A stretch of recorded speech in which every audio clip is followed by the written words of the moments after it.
महालक्ष्मी देवे नमः. श्री महालक्ष्मीची कृपा आपल्याला लाभावी. तिने आपल्या घरी सतत वास करावा. आपला संसार सुखासमाधानाने चालावा. म्हणून अनेक भाविक श्री लक्ष्मी देवीचे व्रत करतात. त्यांना उत्तम फल मिळते. व्रताची सुरुवात मार्गशीर्ष मासातील पहिल्या गुरुवारी करून शेवटच्या गुरुवारी उद्यापन करावे असे सांगितले आहे. जर मार्गशीर्ष मासी जमले नाही तर कोणत्याही महिन्यातील पहिल्या गुरुवारपासून व्रत सुरू करावे व शेवटच्या गुरुवारी सांगता करावी. काही भाविक तर दर महिन्यास व्रत करण्याचे ठरवून सतत 1 वर्ष हे व्रत चालू ठेवतात. आज आपण श्री महालक्ष्मी देवीची मार्गशीर्ष महिन्यातील कहाणी पाहणार आहोत. चला तर मग कहाणीला सुरुवात करूया. श्री गणेशाय नमः. श्री लक्ष्मी देवे नमः. ओम ह्रीं क्लूं ओम धनं देहि मां. ओम धनदाय नमस्तुभ्यं. निधिपद्माधिपाय च भवन्तु तत्प्रसादान्मे धनधान्यादि संपन्नः. ध्यानी घ्यावी श्री महालक्ष्मी देवीची कहाणी. द्वापार युगातली सौराष्ट्र देशाची मोहिनी. आटपाट नगर होतं. तिथे एक राजा होता. राजाचं नाव होतं भद्रश्रवा. तो शूर होता, दयाळू होता, प्रजादक्ष होता, देवाब्राह्मणांना साधू संतांना सुखवीत होता. राजाच्या राणीचं नाव होतं सुरथचंद्रिका. ती रूपानं सुंदर होती पण स्वभावानं गर्विष्ठ होती. मागच्या जन्मी ती होती एका वेश्याची बायको. नवऱ्याचं तिचं भांडण होई. घरी वैतागली गेली निघून रानात. तिथं पाहिलं सुवासिनींना त्या करीत होत्या लक्ष्मी व्रत. तिनं पाहिलं व त्यांच्याबरोबर तसं व्रत केलं. दुःख गेलं, दारिद्र्य संपलं, परिस्थिती सुधारली. देवीची भक्ती करीत होती. पुढे गेली ती मरून. पुढचा जन्म स्त्रीचाच आला. पुढे भाग्य उजळलं. भद्रश्रवा राजाशी लग्न झालं. ऐश्वर्य हाती आलं. गर्वानं फुगली. गरिबांना विसरली. तोऱ्या ताठ्यानं बोलू लागली. दास-दासीवर खेकसू लागली. एकदा काय झालं, देवीच्या मनी आलं राणीला भेटावं, मागची आठवण द्यावी, ती ओळखते का पाहावं. राणी राजवाड्यात मजेत राहत होती. राजा तिचं कौतुक करी. त्या दोघांना 7 मुलगे झाले.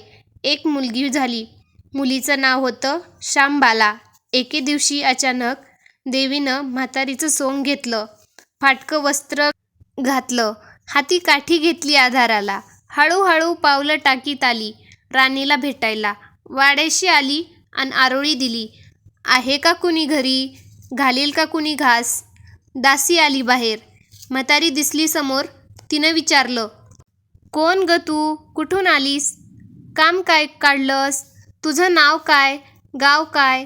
काय हवं आहे तुला? म्हातारी सांगू लागली हळू आवाजातच. तशात खोकलाही येई मधून. म्हातारी म्हणाली, माझं नाव कमलाबाई. द्वारकेहून आले इथं. राणीला भेटायचंय. कुठे आहे तुमची राणी? दासी म्हणाली, राणीसाहेब आहेत महालात.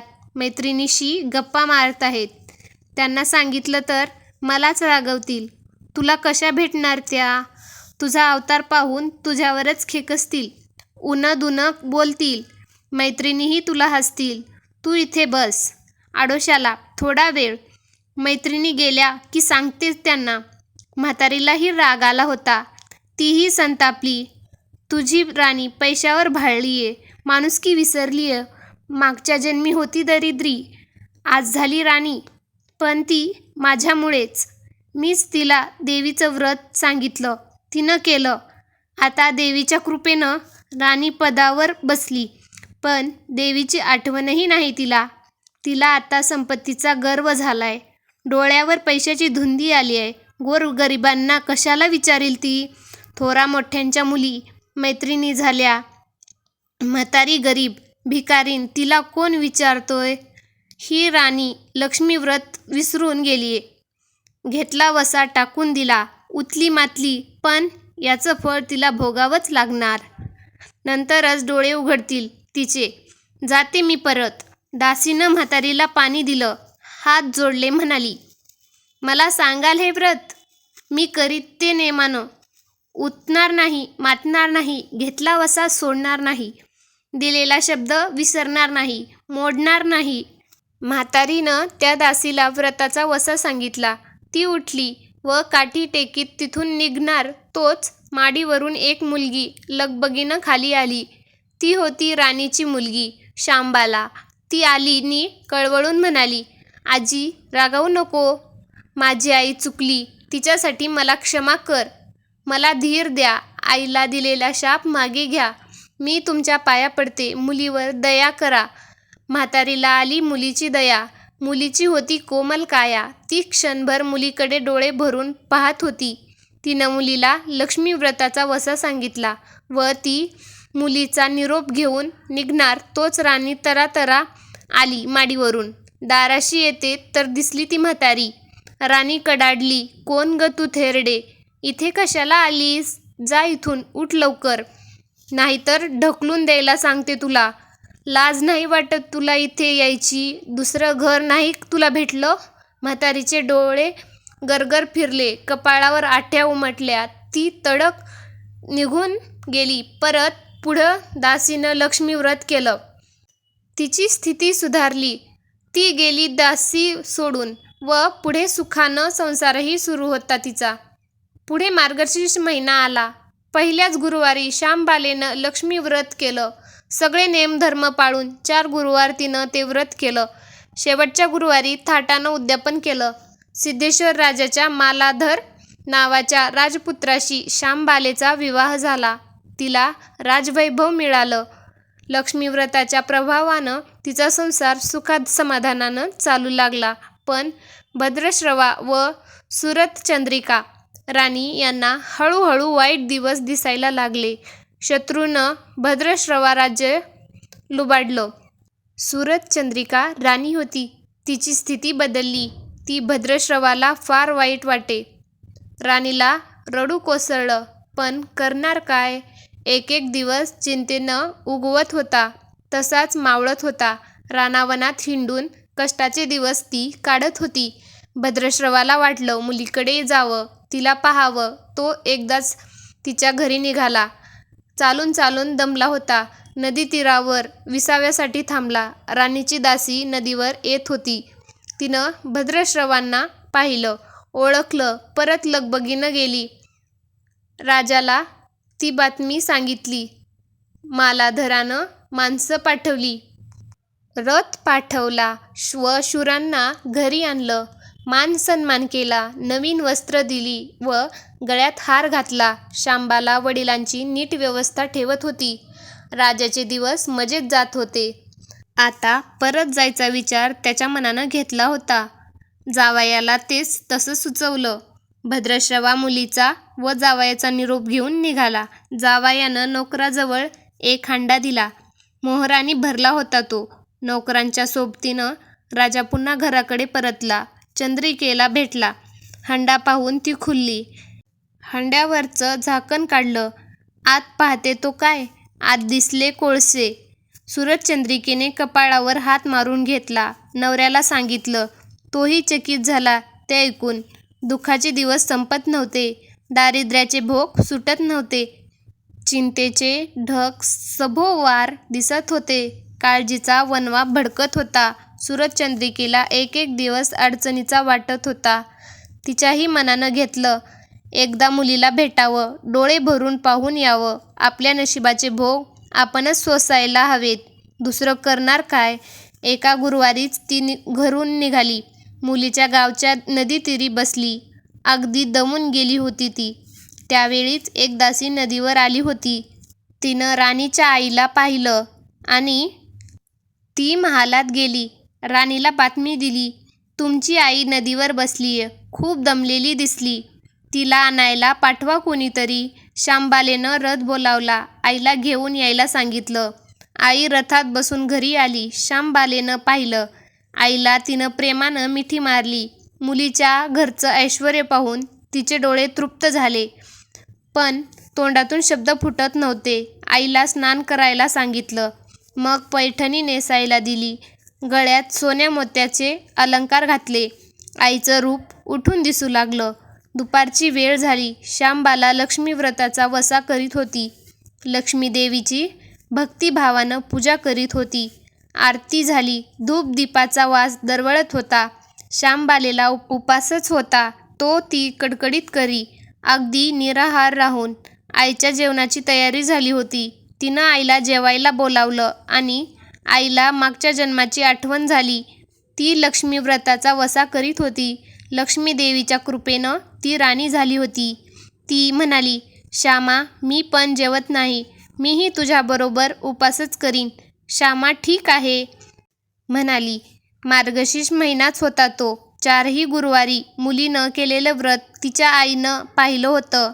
भक्तिभावानं नमस्कार करीत होती. उपास करीत होती. सर्व दुःख दूर व्हावेत म्हणून प्रार्थना करीत होती. महिना संपला व घरी यायचा विचार ठरला. तिला पोहोचवायला श्यामबाला बरोबर गेली होती. 4 दिवस राहून श्यामबाला परत निघाली. मालाधरानं पूर्वी पाठवलेला हांडा तिनं घेतला. त्यात मीठ भरलं व तो नोकराजवळ देऊन ती पुन्हा आपल्या राजवाड्यात आली. मालाधराशी गप्पा गोष्टीत वेळ जात होता. त्यानं सहज विचारलं, माहेराहून काय आणलंस? श्यामबालेनं बरोबर आणलेलं हांड्याकडे बोट दाखवलं. मालाधरानं झाकण काढलं. आत काय दिसलं त्याला? मिठाचे खडे. अगं वेडे, हे मिठाचे खडे कशाला? इथे नाही का मीठ मिळत? हो मिळतं ना, पण हे मीठ माझ्या वडिलाच्या राज्यातलं आहे. वडिलाचं राज्य सौराष्ट्रात होतं. तिथल्या शेजारच्या समुद्राचं आहे हे मीठ. समुद्रतीरावर दूरवर माझ्या वडिलाचं राज्य पसरलं होतं. पण आज श्यामबालेच्या सांगण्यातली गोम राजानं हेरली होती. पण तो विचारचक्रात गुंतला होता. श्यामबाला सांगत होती, हे मीठ जीवनाचं अमृत आहे. मिठानंच अन्नाला रुची येते. मीठ नसेल तर सारे पदार्थ अळणी, बेचव. जो माणूस जिथं मीठ खातो तो धन्याशी नेहमीच इमानी राहतो. त्याचं रक्षण करतो. कामात कसूर झाली तरी प्राणार्पणही करतो. मालाधराचं विचारचक्र थांबलं नव्हतं. त्यानं ताबडतोब आपले सेवक आपल्या सासऱ्याकडे भद्रश्रवाकडे पाठवले व त्यांना ताबडतोब बोलावून घेतलं. भद्रश्रवाला या तातडीच्या बोलावण्याचा काहीच अर्थ कळत नव्हता. पण अधिक विचार न करता तो तातडीने जावयाच्या घरी आला. दोघांची गुप्त बैठक झाली व त्यातून एक नवा विचार निश्चित ठरला. भद्रश्रवानं आपली अनुमती दिली होती. मालाधरानं आपल्या मुख्य सेनापतींना ताबडतोब भेटून जाण्याची आज्ञा केली. सेनापती आले व त्यांनी मालाधरांना आदरपूर्वक वंदन केले. काय आज्ञा? असं नम्रपणे विचारलं. भद्रश्रवाचं राज्य जिंकून घेतलेल्या शत्रूवर ताबडतोब स्वारी करून जायचं. प्रत्येक सैनिकाच्या हाती या हांड्यातला एक मिठाचा खडा द्यायचा. शपथ घेऊन शर्थीनं झुंजायला सांगायचं. राजाच्या आज्ञेनुसार सेनापतीनं सर्व व्यवस्था केली व दुसऱ्याच दिवशी सर्व सेना घेऊन शत्रूवर चाल केली. शत्रू बेसावध. मालाधराने सैनिक अधिक सावधगिरीने शत्रूच्या राज्यावर तुटून पडले. घणाघाती लढाई सुरू होती. पण मालाधराच्या सैनिकांचा पवित्रा शत्रूला अडवताच येत नव्हता. शत्रूचे सैनिक जमिनीवर कोसळत होते. मालाधराचे सैनिक पराकाष्ठेने पुढे सरसावत होते. युद्धाचं तांडव अखंड चालू होतं. सूर्य पश्चिमेकडे सरकत होता. थोड्याच वेळात अंधार पसरणार होता. मालाधराचे सैनिक अधिक ईर्षेने पुढेच पाऊल पुढे खेचत होते आणि शेवटी मालाधराच्या सैन्यानं शत्रूचा पुरा फडशा पाडला होता. मालाधराच्या सैन्यानं अपूर्व विजय मिळवला होता. भद्रश्रवाचं राज्य पुन्हा मिळवलं होतं. मालाधराला व श्यामबालेला ही आनंदाची वार्ता सेनापतीनं ताबडतोब कळवली. मागे राहिलेल्या सैनिकांनी त्या शत्रूच्या राज्यातील मुख्य खजिना लुटला. अफाट संपत्ती त्यांना मिळाली होती. ती पोत्यात भरून मालाधराकडे आणली. त्यात सोन्याच्या मोहरा होत्या. अनेक नाणी होती. कित्येक शस्त्रांचा साठाही होता. मालाधरानं भद्रश्रवाला चंद्रिका राणीला घेऊन यायला सांगितलं. ती आल्यावर घरात आनंदाला उधाण आलं होतं. तो होता गुरुवारचा दिवस. श्यामबालेनं लक्ष्मी व्रताची पूजा केली. आरती केली. धूप दीपाचा सुगंध दरवळत होता. तिनं व तिच्या आईनं उपवास केला होता. रात्री देवीची आरती झाली, देवीला नैवेद्य झाला व सर्वांचे मिष्टान्नाचं जेवण झालं. मार्गशीर्ष महिन्यातला हा शेवटचा गुरुवार, लक्ष्मी व्रताचा शेवटचा दिवस. या मंगल मुहूर्तावर मालाधरानं भद्रश्रवाचं राज्य त्याच्या स्वाधीन केलं व या व्रताची खरी सांगता झाली. राजा राणीनं परत आपल्या सौराष्ट्रात आली. सुरत चंद्रिकेनं पुन्हा लक्ष्मी व्रताचा वसा घेतला व तो आजन्म पाळला. घरची स्थिती पुन्हा पूर्वीप्रमाणे सुधारली होती. राजाची 7 मुलगी कुठेतरी दूर देशी गेली होती. तेही अचानक घरी आले. त्यांना पाहून आई वडिलांना जो आनंद झाला त्याचं वर्णन शब्दातही सांगणं अगदी अशक्यच. श्री महालक्ष्मी देवीच्या व्रताचा हा अपूर्व अनुभव राजा राणीने पुढे सतत घेतला. त्यांचे जीवन निश्चितच सुखी झालं. दुःखाचं वादळ पूर्ण थांबलं होतं. सुखाचे वारे सर्वांनाच सुखवीत होते. अशी ही साठा उत्तराची कहाणी सर्वांनी वाचावी, ऐकावी व लक्ष्मीच्या कृपेनं त्यांचं घर सदैव फुलावं अशी 5 उत्तराची कहाणी सुफळ संपूर्ण करून सर्वांनी देवीला वंदन करावं ही प्रार्थना. श्री लक्ष्मी माता की जय. जर तुम्हाला हा व्हिडिओ आवडला असेल तर व्हिडिओला लाईक करा आणि चॅनेलला सबस्क्राईब करा. असेच नवनवीन व्हिडिओ पाहण्यासाठी माझं चॅनेल पाहत राहा.